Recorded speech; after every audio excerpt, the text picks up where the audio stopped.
Hello, everyone. Welcome to Applichat Healthcare's next webinar on nurse recruitment. Today, we're really excited to be hosting a conversation about improving the candidate experience in healthcare talent acquisition. And we have two really interesting guests with us today who are the authors of a new book called Candidate Experience. And we're really looking forward to the conversation with them. We've been getting a great response from folks who really want to hear about this topic and hear from our guests today.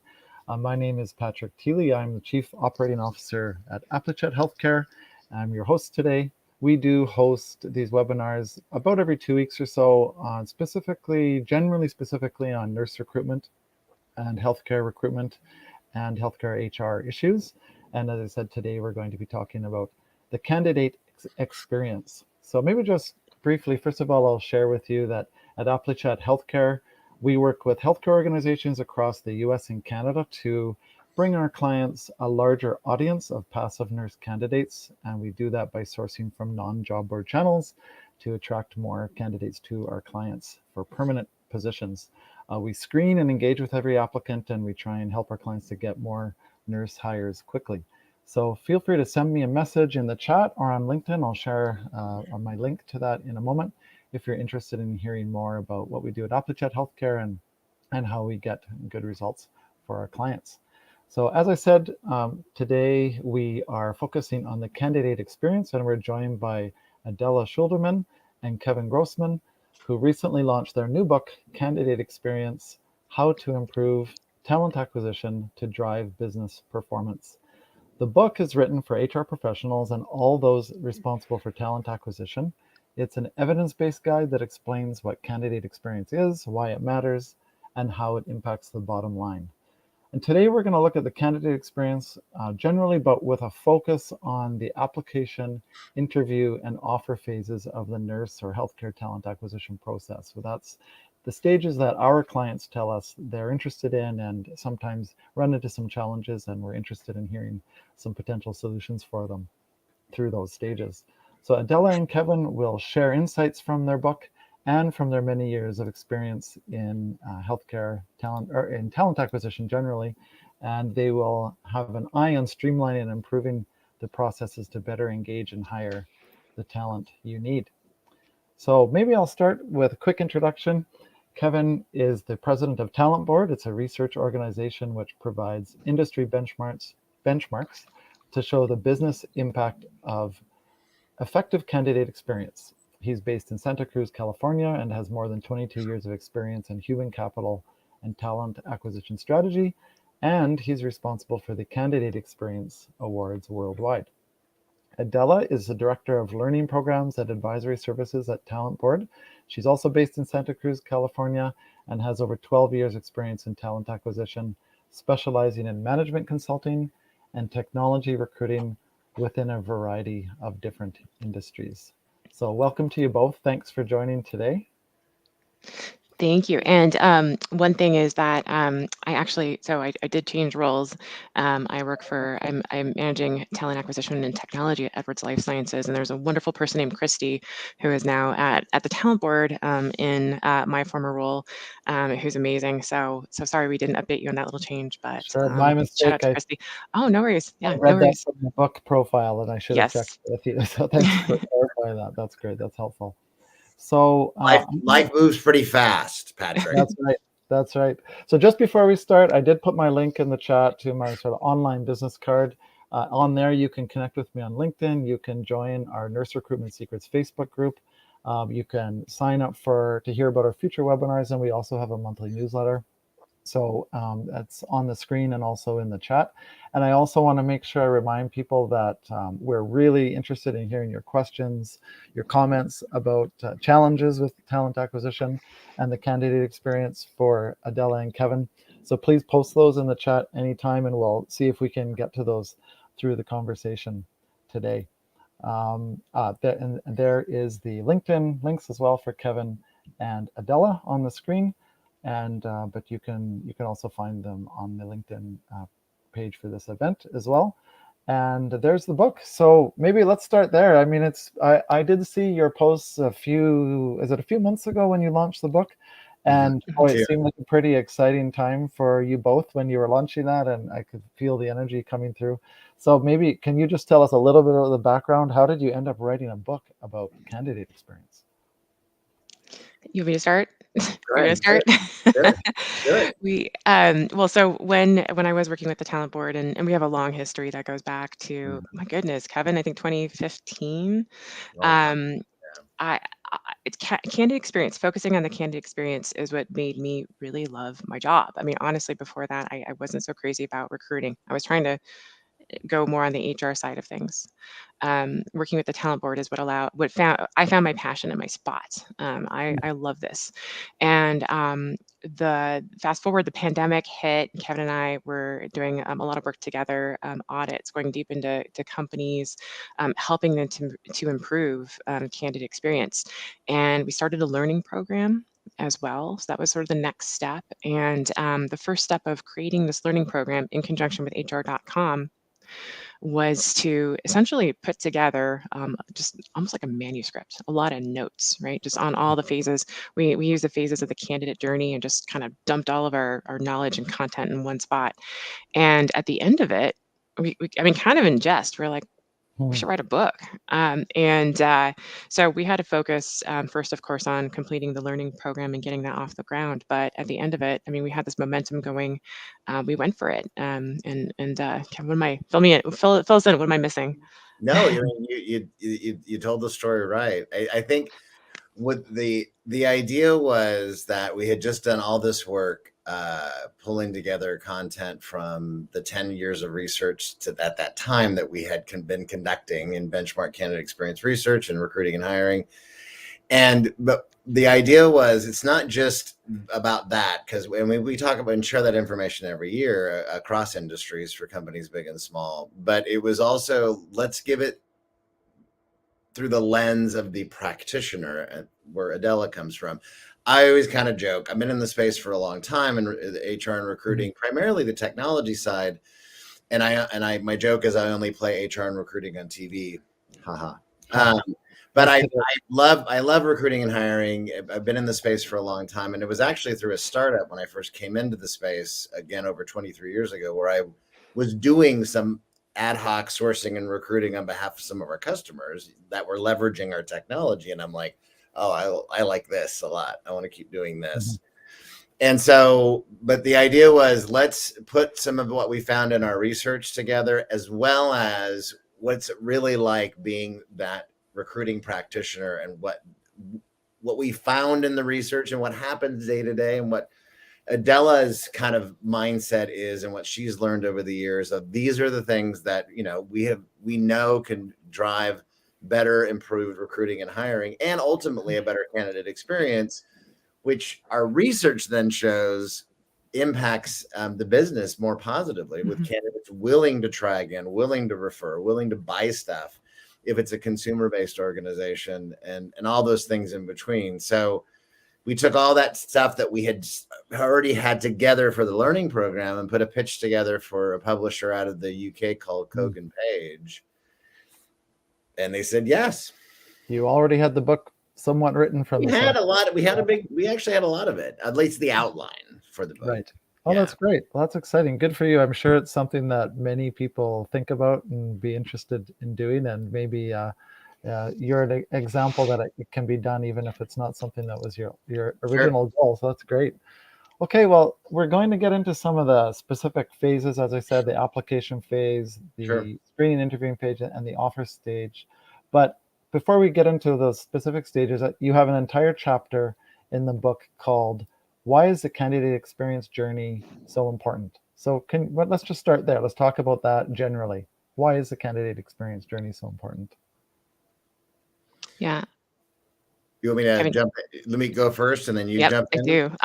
So when I'll give it through the historical perspective of why Talent Board was even started. Now, I'm not one of the original founders, but I was involved early on after it was put together. It was a very volunteer-driven survey research group that the three co-founders, who had been long time in recruiting consulting and in talent acquisition for much of their career to that point too, we keep talking about what's wrong with recruiting and hiring and candidate experience. Why don't we do some research, not only to focus more in on what's wrong, but also focus in on what's right, what's working.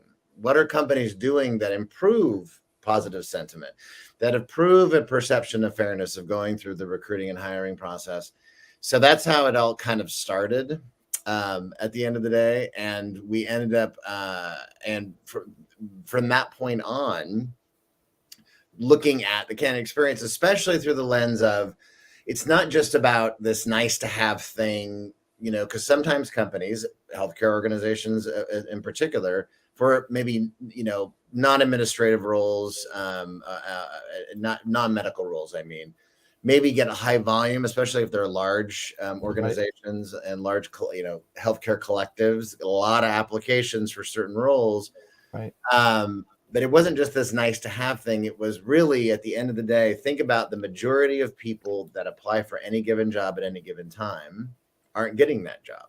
Right. And the only thing candidates want at the end of the day is getting the job, but most won't. Right. So that aggregate number of people and their experiences that they've had, it basically will inform and impact whether or not they decide to ever try again with the company. Okay. To post a negative or a possibly negative Glassdoor review, or choose not to go solicit that company anymore, or be a brand champion, or refer somebody else to it. When, believe it or not, rejected candidates in our data that we find every year are willing to refer still if they have a positive and fair experience. We see it every year. So that's the whole point, and the whole theme of the book is the fact that it is about that ongoing business impact of the sheer volume of people that don't get hired. Right. Adela, you want to add to that? Yeah, Patrick, did you have a question? Yeah, no, I was going to say that you're touching on how it is the candidate experience is something positive for the candidate, but you're also leading into what we're going to talk about in a minute about how it impacts the business, right? The bottom line and improves the business overall. But I'll let Adela speak to the candidate experience first. Why it's you just encapsulated it perfectly. It's everything. It's everything, right? I mean, when I have a contact of mine. Her name is Alexa Smith. She's in Toronto, and she did employment branding for Anheuser-Busch and LinkedIn. And she made this great analogy that look at when you are buying a sneaker. I mean, think about the experience you get from Nike if you're buying a shoe from Nike, and then compare that to the job experience if you're applying for a job for any company, really. What's wrong with that? Why is one, such a great experience, and the other is just like, let's go through this process. Let's turn through this, lengthy process that we all cringe. So, I mean, it's applying what we know about customer experience to talent acquisition, because it's the right thing to do, to focus on the journey that the candidate has versus on the processes, which are always there in the back end to keep us. The processes are there to keep us in line and efficient and compliant and all those things, but we cannot afford to, especially today, to put a candidate through a process. We've got to put them through the journey and focus on their experience. And candidate experience is for everybody, not just for us in TA and HR, but hiring managers should be reading the books. Everybody should. Yeah, and especially important in those industries, whereas you've touched on, it's so hard to recruit, and the business we're in at Applichat is nurse recruitment, and we all know how difficult that industry is, and there's lots of other roles that are difficult to recruit in, but it sounds like, for all the reasons you stated, the candidate experience is maybe even more important when in those hard to recruit industries and roles. Absolutely.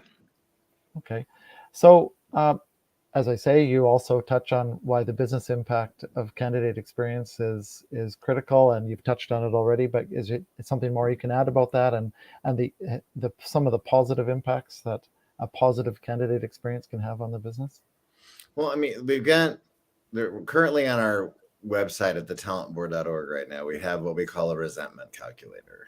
And even though it's more probably applicable to B2C companies than B2B, healthcare is one of those bizarre in-between worlds, right? Because obvious, but for elective kinds of procedures and surgeries, that could impact consumer choices at the end of the day. If I was a candidate and I wanted a job and it didn't work out and it was a crappy experience, I may choose to go to another healthcare organization for those kinds of procedures, not for emergency and that kind of stuff. So it's not exactly like going to buy a cell phone or not buying a cell phone because I had a crappy candidate experience, right? But we have a resentment calculator on our website where you can plug some numbers in, volume of hiring, how many employees you have, and based on what we call a resentment rate, the percentage of candidates who say they'll never do anything with the employer again, and see what kind of an annual impact, potential impact that can be. And we have companies using it all the time for putting together business cases internally. Even B2B companies will use it. Is it just to get a conversation started, right? It's not necessarily the same thing. We're also working on a referral calculator that's very similar about the impact on your referrals. Companies can, make 20, 30, 40+% of hires come from referrals, right? And if you start losing those referrals that would have potentially translated into hires, it's a lot of projections, but that could eat away at your employee revenue per day that you're generating in your company. So those things so the revenue is one part, but I think the universal here though is our referrals at the end of the day, right? Referrals are extremely important. Everybody depends on them. And especially in hard to fill roles like nursing, any place that you can get a potential referral is going to be critical. And that's what can be eaten away at or can grow and become a more positive result for a company if, again, they are the hardest thing in the world that we find every year in our data and our research and is sustaining a quality experience over time. You may make some improvements. This is great. And then a pandemic hits. And that has been it's been chaotic for us on many different levels, but especially in healthcare, it has been really difficult. And I know we see in our, candidate experience ratings, healthcare, and even we're still gathering data for 2022. We're about ready to wrap that up for the year and start analyzing. Okay, wow. But already what we're seeing though, it's even almost just as bad as it's been the first 2 years, meaning the candidate experience, the negative ratings are almost 200% higher for healthcare candidates than all other companies. Oh boy. So we have more work to do than others. Well, and it's also been tough, right? I mean, you think about healthcare, education, even some financial services, but more of those two it's been difficult. And then you combine that with the candidate market and the crazy town, all those things have translated in. It's been really hard. I mean, Adela and I both have done some work when she was doing some work with us, and even more recently in this past year with some healthcare organizations, some deeper dive work and looking at their processes. And even at the point of getting to the offer stage, if you get people that far, it's become even just as much of a moving target because you've got start dates that float. Because if I've got to verify certifications, right, for whether it's a nursing practitioner or whatever that role is, sometimes those things that adds time that the candidates can say, I just got it, I'm gone. I'm going over here. Nurses in particular don't want to be frustrated. They have too many offers happening. And, exactly. And it's hard because some of that stuff's added the control, because these are the steps that have to be taken still, because no matter what I just was taught this the other day, and then I'll be quiet, let Adela talk. I was reminded this the other day that we talk a lot about streamlining and improving candidate experience, and that's all great. Companies still have to be compliant, right? Because the EEOC is right there, right? Anyway, what do you want to add to that, Adela? Yeah, I think everything you mentioned is either completely accurate or just surprised me because I didn't know some of those numbers. That, for example, the negative sentiment is 200% higher in healthcare. That's definitely concerning.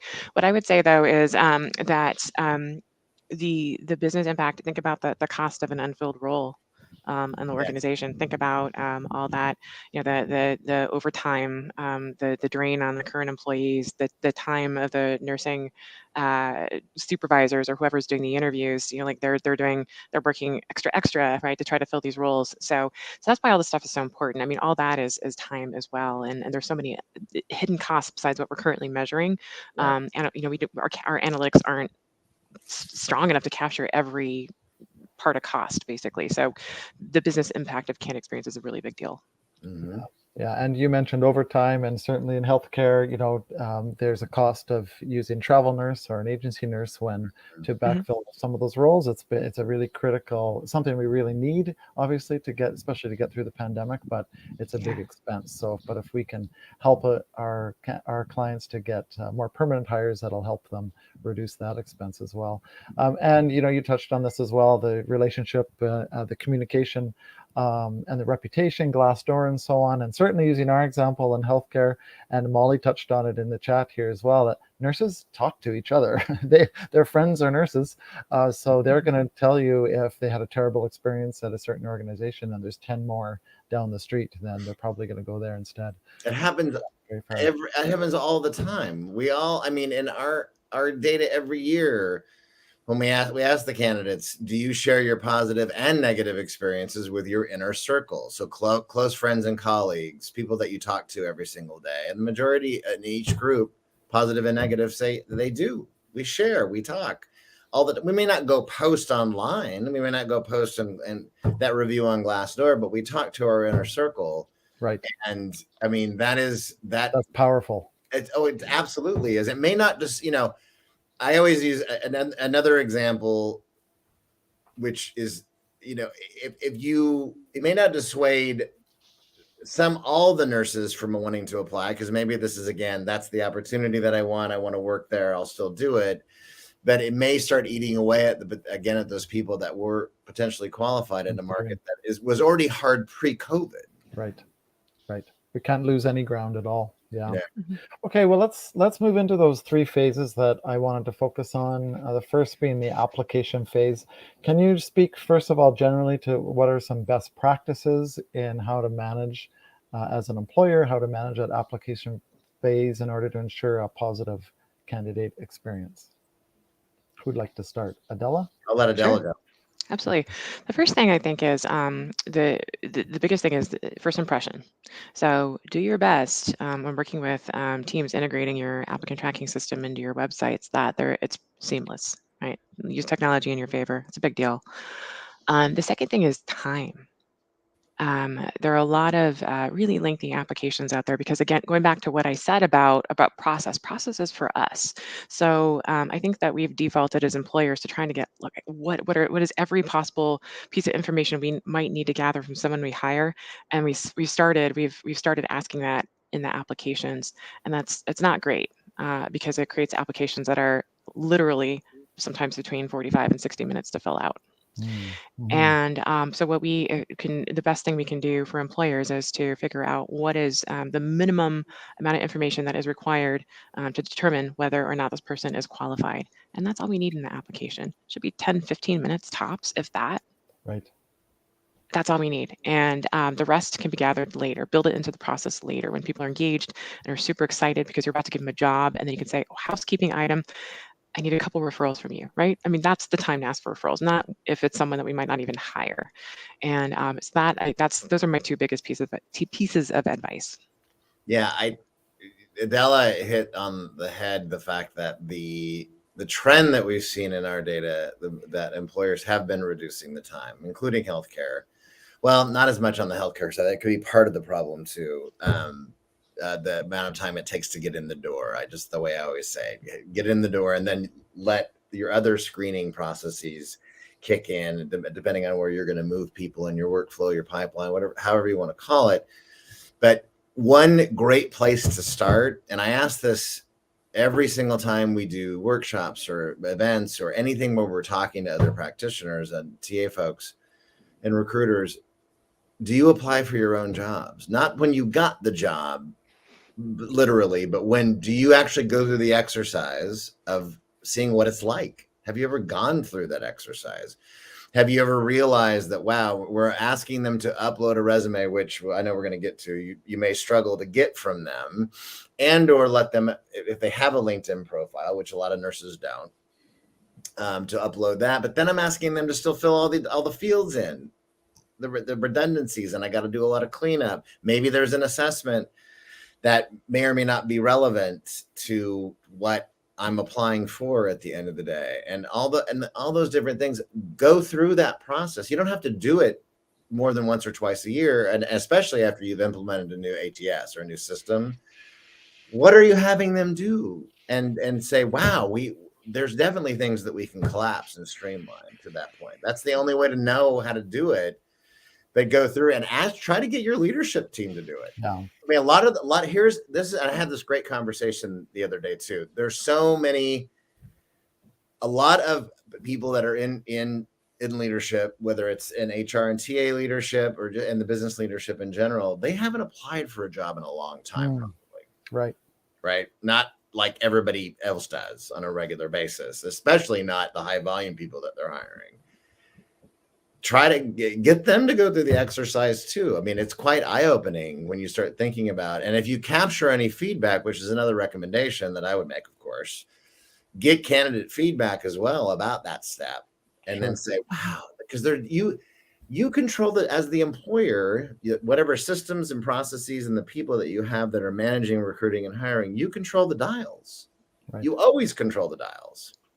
Right. Yeah. And putting yourselves in the shoes of someone, like, again, using our example, a nurse who's super busy and is getting how many phone calls a week for headhunting potentially, and then having to get stuck into that, the rigmarole, and they're easily frustrated and can easily drop off through the process. And I know one of the things we run into when we're working with our clients, we're bringing them applicants, so usually passive candidates we've got interested in working for our client.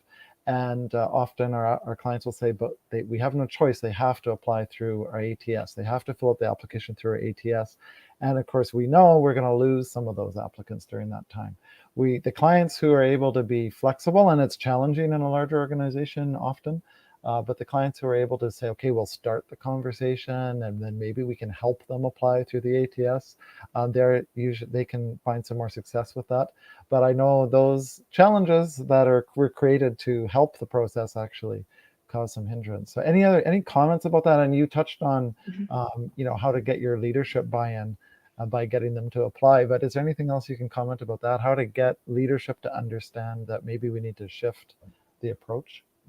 Yeah, I definitely do. I think number one, I think I always encourage every single talent acquisition professional out there to trying to get out of, like we say in the book, recruiting is taking an order. Recruiting is part of our job, right? We're filling an order. That's absolutely what we do. But we've got to think about talent acquisition, which is always acquiring talent, whether it's passive, active, like building those relationships.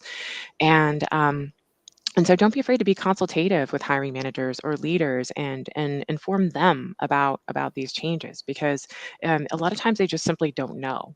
And so when they're saying something like, no, we want them to apply first, and then the recruiter says, okay, it's because that's the way that they've always done that. And they don't understand how the world has changed in the past few years, how the market just continues to, it's different week to week sometimes. It's nuts. And so we have to bring that data to them and share with them, hey, things are really changing. This is what the pandemic did. This is how the job market changed as a result of that, especially in nursing. Here's what I recommend to you. I strongly believe that you should have a conversation with someone first, or even if they have a recruiter, right? If the hospital has a recruiter, have that person, just a general intro conversation first, to build the relationship. I think that they're going to be a lot more willing to apply after that point, that initial, like build that bridge first. If it's just one step and they haven't had a chance to evaluate you, they might drop out. They might not be as willing. And it's okay to have that conversation before they apply, because it's not a compliance issue at that point. They definitely have to apply at some point, but I would say, it's important to start with the relationship first. Yeah, okay. No, I totally agree. And what is the minimum amount of information that you need at the door to make the determination of what happens next? That's right. Good. Yeah. Right. And I think that is, it feels like that when we go back to the pre-internet days, before the first ATSs, before applying for jobs online, we took, the lengthy job application that we used to do in person and we put it online, and we never changed it. Yeah, right. Just the systems changed around it. But you control that, even with the vendors that you work with. Again, you have to remain in compliance, and you do. And as Adela said, you do have to have people. You still have to go through that. They have to still apply. But again, what is that minimum amount of information that you need for the roles that you're hiring for? Just at that point of application, that's the thing that you should evaluate. I would also recommend, speak along the same lines that Adela was talking about educating your team on a continuous basis. You know, maybe do monthly lunch and learns where you have somebody talk about the labor market, what's going on in your region, specifically in the labor market, and what are the just to keep your team and the hiring managers, invite them and keep them educated as to these are the realities, and if hopefully if you haven't done it yet, and you start eventually capturing candidate feedback data, start presenting that to them too. Like, listen, this is what the candidates have been telling us for the past quarter, what works and what doesn't work. Let's talk about it. Here's things, and especially when you start getting in, because at that point, most of it for any companies of any hiring volume, any healthcare organizations, that's mostly automated. The application, right? Unless you are really nurturing and sourcing, again, nurses, which are hard to find. But wherever the human interaction occurs, you control that as well. And so, but yeah, I mean, definitely take the time to educate your teams. Right. Yeah, education is critical. Like, information's powerful, but only if people are aware of it, right? And really, everyone's on the same page. And again, thinking about what's in it for this applicant, this nurse. I mean, even not being I started out as a healthcare practitioner. I used to work on an ambulance. That was my first job. But even in my role now, if I get an inbound, LinkedIn message from another recruiter, and they're like, "Oh, my client, this opportunity," I'm like, like, I don't even pay attention to it. I'm not looking for a new job. I love my job, but I like to network with other talent acquisition people. But I feel like that's so old recruiters are in demand, and you're still working with this, mentality of my client. This great opportunity. I need more. I don't even want to pay attention. Right. So, what's in it for the candidate? Okay. And so, speaking on the same topic of sort of outdated processes, what about the resumes? You touched on it. You mentioned it briefly, Kevin.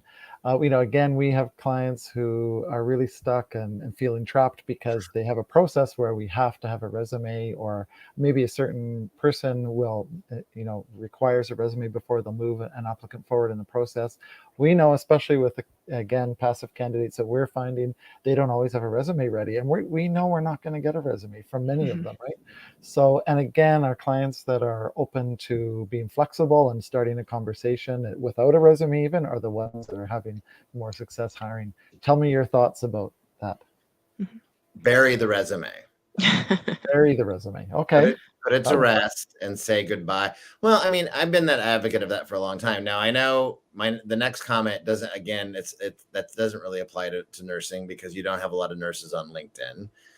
But something that is more, I've always been an advocate of having an online profile. And I think maybe at some point, blockchain technology, which is way above my pay grade, may at some point impact how we all have our own portable personal information for working for.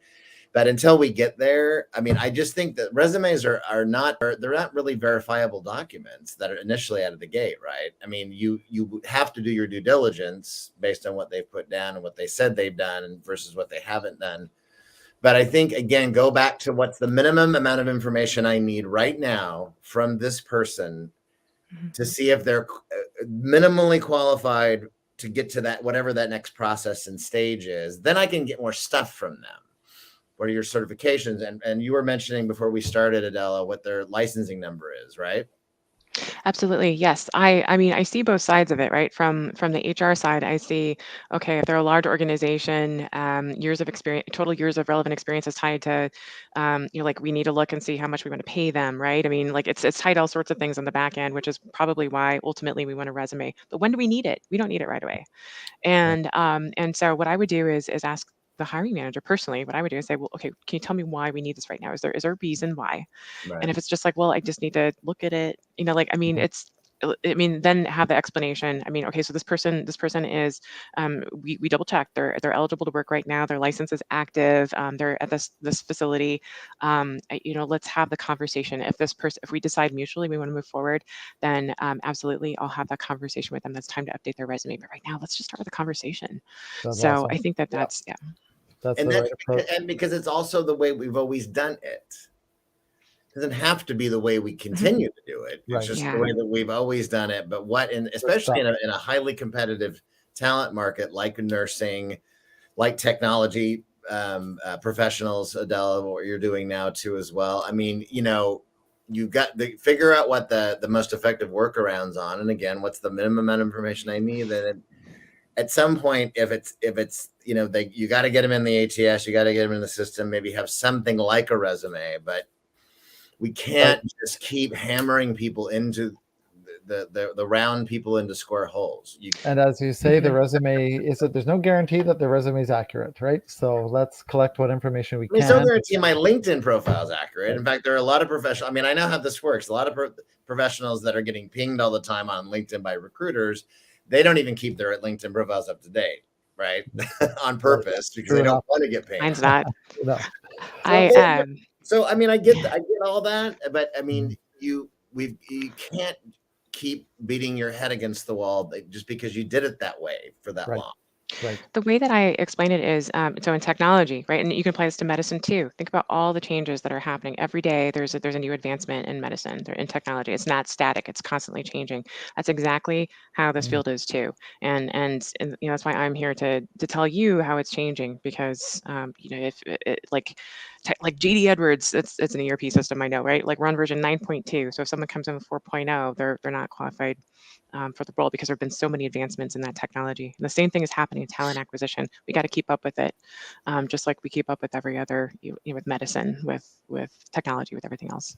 And I think, I mean, I don't, and then it leads, and we don't have to talk about this too much, but there's been a lot of burnout in recruiting. Absolutely. In HR, a lot of folks that, and especially I would argue, across industries, but in industries like healthcare, that it just continued to get hammered by the public, by by the pandemic, by so many different things that people are like, just like, unfortunately, like with education, there are people that are not staying in teaching, they're not staying in healthcare, they're not staying in recruiting and hiring, because they're like, I've connected with lots of folks this year, and I do every year on LinkedIn, but a lot more. And there's been anecdotally a percentage of folks, a smaller percentage, that say, "Oh, I'm no longer in recruiting anymore. I'm all done with that. I'm all fried and burnt." And and I think, unfortunately, I would argue that some of that comes back from the disparity of perception gaps between what leadership thinks is happening and what their awareness of what they think TA is and what it really should be,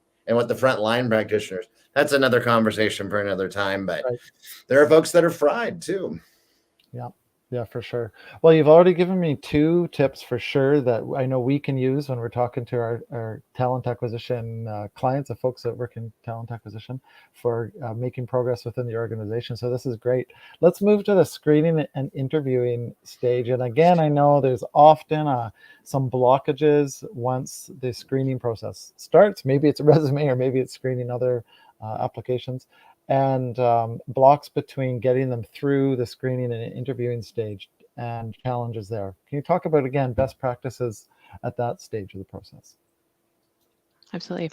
First thing I would do right initially is do your best to set SLAs, service level agreements. Here's what I'm going to be responsible for, but here's what I'm going to need you to be responsible for, to the hiring manager, right? Whether it's feedback back in a certain period of time, 24 to 48 hours, whether it's whatever your process is, right? And this is a tip I've learned from Edwards Life Sciences, which I will do every day now, or every time I have a intake meeting with a hiring manager, is email them back, recap your message in an email and send it to them. So even if you don't even if they don't read it, you can still say, well, we talked about that, and here are my notes. Remember, I sent this to you, and here's the recap. So hold them to those SLAs, because most of the time, it's not the recruiter who is slow or is causing the delay. It's on the other side, and it's not out of negligence. It's because they're so busy. They're up to here in work that they can't break away. But that's why stuff doesn't get done. The easiest person to blame is the recruiter, is recruiting, right? And that's just what happens. And so just get ahead of it by setting those SLAs. This is what we're going to do. And if they don't do it, I mean, you can only move as fast as they can. And it's not to place the blame elsewhere. It's just to call out where the stoppage is and to unblock that. Right. Okay. That's helpful. I'll add to that is, in our data and research every year, the highest rated companies with candidate experience ratings in our data are the ones that at this stage are adhering to a very consistent and structured interview process.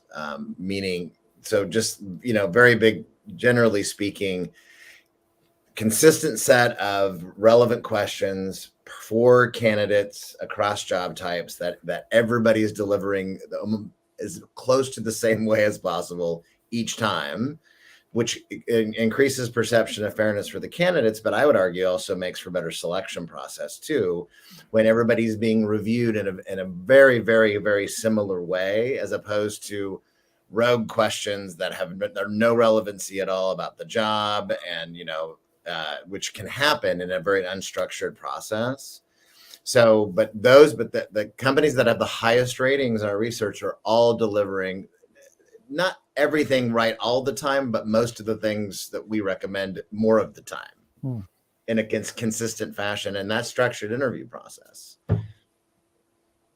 Okay, great. So that's real good. Again, evidence-based, like you say, your book it comes with evidence-based advice, and it's working. You're seeing that it's working. It's not about what you think you know. What do you know? And get that, and make sure you have the data to know what is happening. And we find this every year. What the companies that have a general understanding of where they think how they're delivering recruiting and hiring, they're not usually the data that they capture through our program is not that surprising. They're like, yeah, that aligns with what we already know. The thing that freaks me out is when we have people that are in complete denial that, and doesn't happen that often, but they're like, oh, those are our candidates. And we're like, yeah, they are. Those are your candidate responses. But most of the time there's already a general awareness, but get the data in front of you to know, okay, these are the things that we need to do. Adela, the SLAs that she's talking about all relates to the bigger picture that we find every year about expectation setting, not just for the candidates, but for everybody internally. What is going to happen next? And let's make sure that we are consistent as possible and that we're delivering on that at the end of the day. Right. Every single year, Patrick, we're asked at Talent Board, what's new and fresh about candidate experience, Kevin? And I say, absolutely nothing. Nothing. It's the same things every single year. Communication, feedback. The world changes around us. The market changes. The talent market changes. Recruiting is like a yo-yo, right? When it's a downturn, it's down. When it's an upturn, it's up. But it's the same: communication, feedback, expectation setting, transparency. Every single year, those things. You control the dials.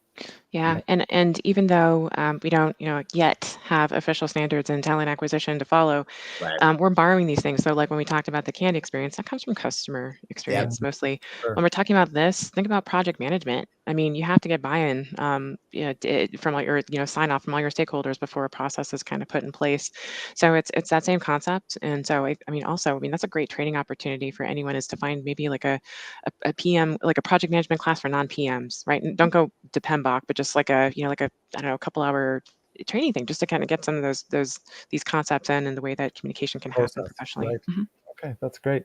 And you referred to this earlier, and some of the challenges can be at various stages of the process. Certainly our talent acquisition people tell us that it is sometimes there's particular hiring managers that it takes a while for them to get to an applicant in the process. And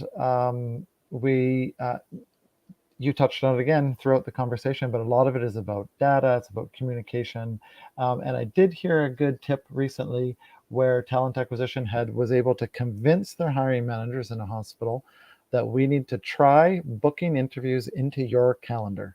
So yes, where the hiring managers typically saw the resume and made a decision about whether they would interview, but that took sometimes days to get to that process.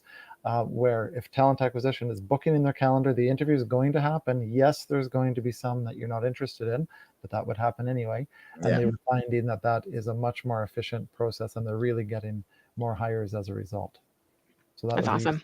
I found, yeah. And even if the company says, I mean, cybersecurity or whoever says, no, we don't want that, how about a Calendly link, right? I mean, like it's easy to access. I mean, just have a hiring manager set up an account, give the link to the recruiter, and the recruiter can share it with candidates. Like, book here. This is our hiring manager. This is who you'll talk with next. Here's what you can expect. I mean, that could be pretty seamless. And if you have a platform or even a standalone solution that helps you to automate interview scheduling, meaning, I mean, if you have access to those calendars, if you're sharing calendars with one another, and I think to your point, Patrick, what you're saying is I can then schedule that time on you. But and there's, I mean, instead of the back and forth constantly of can you do this, and even like Adela just said, Calendly and HubSpot, which we use, it's a marketing platform, but they have the calendar functionality that share what my availability is and get it on my calendar. I mean, that just saves so much back and forth time. Just automate that stuff. Try to automate as much of that as you can and get it on their calendars and focus on the hiring. Focus on the hiring. Right. Well, and Liliana in the chat goes even a step further. She says if resumes are irrelevant and need to be validated, once the candidate's credentials, skills, and experience are validated, why do we interview at all? What's the goal of an interview? What are your thoughts about that? And, you know, especially in a real high demand role where we're really short of applicants. Adela, do you want to? I have an answer, but I'll go ahead. You go first. Yeah, that's a zinger of a question. I like it. Well, the first things that come to mind are, number one, I mean, there's always the alignment to the company, whatever the company is, their competencies, their values, their culture. I mean, all those things are really important. So that's something. I mean, just to make sure someone is aligned with the organization, because you want to hire that long-term talent that will build the best team possible, the most diverse team possible, all those things. The second thing is, I mean, for some sort of maybe I don't know, I'm just throwing this out there, but maybe there's something specialized, maybe there's something specific on the job that needs to be tested in some way, shape, or form. So finding the most qualified person with a particular tool. Those are my thoughts on the interview. Kevin, what else do you have? No, I agree with you. What I struggle with is the term culture fit. Right. I say culture add. You didn't say that. You didn't say that. Alignment or add. Mm-hmm. You didn't say that at all. No, I agree with you 100%.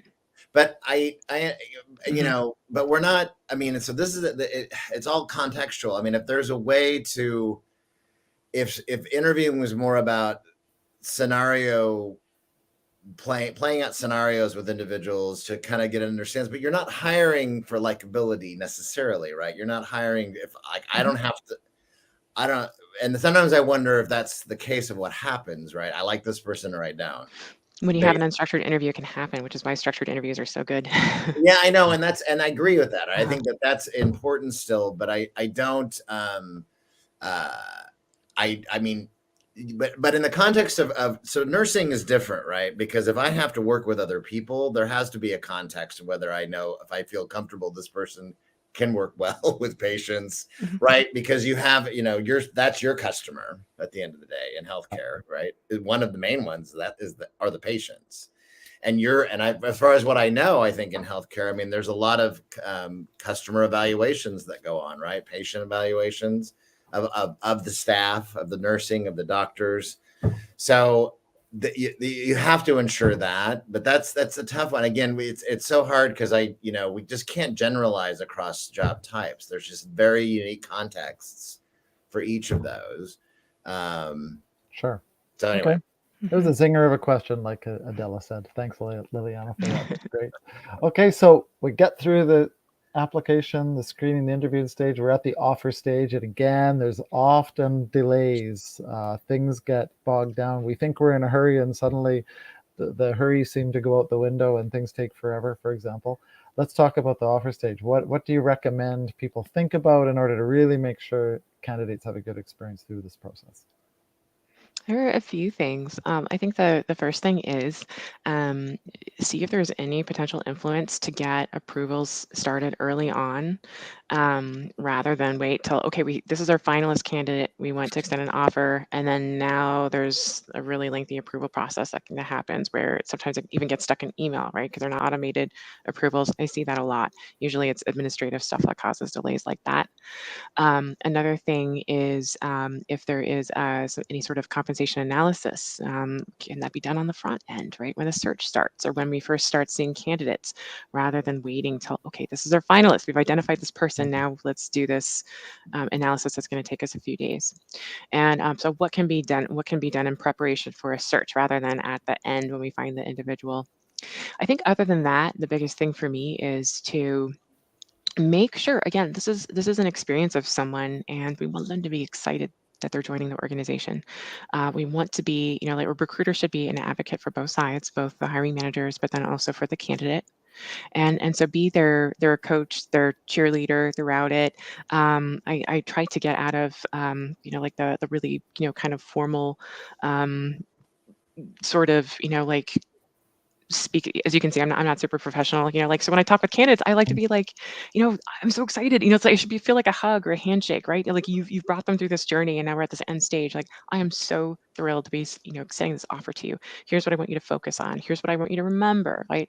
We talked about counter offers. We talked about why you're looking and why this is a good role. So all that recap stuff, I mean, just whatever you could do to prep on both sides is going to get you over the finish line. I like that. Yeah. So not losing the momentum, and also making sure that you're keeping the theme of your relationship going right to the wire, right? Absolutely. And after, if they say no, you know what? Stay in touch, because 6 months down the road, things might change. They might be back.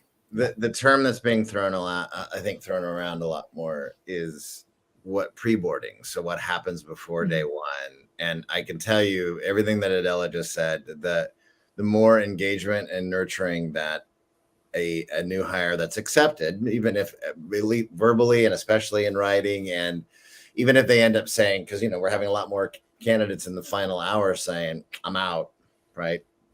But if keep them nurtured as much as you can, and not just about the pesky paperwork that's got to get taken care of. Are there people that can be introduced to, even if it's done virtually, that are on their team, who their boss is going to be, if they haven't already met that person, the hiring manager themselves? I mean, all of those things that can happen, especially if there has to be checks, background checks have to be done, certification checks have to be done. Keeping them engaged before they start it really, I would argue, helps with not only a positive experience, but helps with retention out of the gate. For sure. And one big thing I think is like, even though technically our role stops when they sign the offer letter, don't let it. I mean, like, stick with it until that person, like, if whatever the end stage is, if you're a corporate recruiter, when their team's light is green, right, or whatever it is. I mean, it's you're the first person that they made contact with, and so just stick around and be their resource, because they're gonna have questions and they're probably gonna come to you. So just see it through, right? It's like when you play golf, right? Like, follow through with the swing. Don't just stop when you make contact with the ball. Like, you gotta follow through. Exactly. Wonderful. That's great. Well, we're doing a really good job of filling the hour here. And if other people do have any questions, now is the time to pop them in. We'll see if we can get to them. You've also, Adela and Kevin, you've done a great job of using your broad experience and touched on healthcare really specifically a number of times. So that's helpful. But let me just open it up to see if you have any other specific comments about healthcare, recruitment, candidate experience that could be helpful for our audience. I think for me, I want to kind of circle back to what I said at the very beginning. I think a lot of talent acquisition people out there, if you're starting to feel, like Kevin said, a little bit drained, a little bit like, gosh, this is so hard. I personally derive so much joy from focusing on candidate experience. I mean, every time I have a call, I can tell you, like a screening call, it used to be like, another phone call. And now I think about what can I do for this person today? Mhm. And it just changes everything. And it's just such a joy. And I think also don't forget that new jobs, even though for us, I mean, we're hiring people, especially I think about high volume hiring. I mean, maybe you're hiring 100 people a day, but those are huge life-changing decisions for people, and it's scary. And they have to extricate themselves from like bank accounts or whatever. I mean, there's a lot of stuff you don't think about, like insurance, Sure. kids on prescriptions, and just think about that. Like be empathetic and just remember it's a big decision, and that way you'll be able to better support them too, and they're going to thank you for it. And a lot of times those relationships, you're going to win the hire over another offer with more money. That's great. Not every time, but a lot of And, times. and everything that she just said goes a long way with all of us as humans. I mean, even if we hear it, we see it all the time in the comments that we get in the candidate experience data. Like, I'm bummed I didn't get the job, but Sally, the recruiter, was great with me and answered all my questions and was really caring. And I mean, those are the kind of, that goes a long way with candidates, and they're willing to, for the most part, that empathy it can spread, and their willingness to try again and to recommend to a friend and or to come in the store or reputation piece again, right? I mean, that goes back to the business again, right? Exactly. And it's like paying it forward, right? A smile goes a long way. All those things that but it does, though. It really, really, really does. Especially in a place where, with the exception of maybe serial appliers, again, everybody who's an employer knows what I'm talking about. People that are never going to be qualified for jobs and they're applying for them all the time. That's a small percentage. Most of us we feel like we got something that maybe this is the job for me. And at the point of application, most of those people, right, don't go any farther than that at the end of the day. And it's hard. It's an uphill battle for employers of any hiring volume scale, because most of the people are unqualified.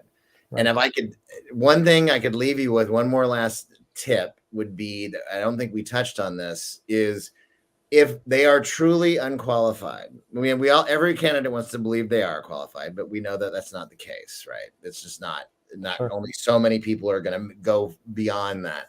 If they're not qualified, tell them.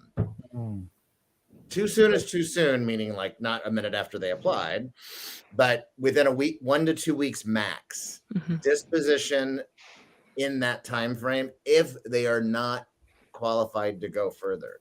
They are not going to magically change in a few weeks necessarily. If you have a recruiting culture that says we're going to wait until we fill the role, then we'll disposition everybody. But that could be weeks or months later. Yeah, again, for years. The expectation. Or years later. Just tell them. I got one the other day.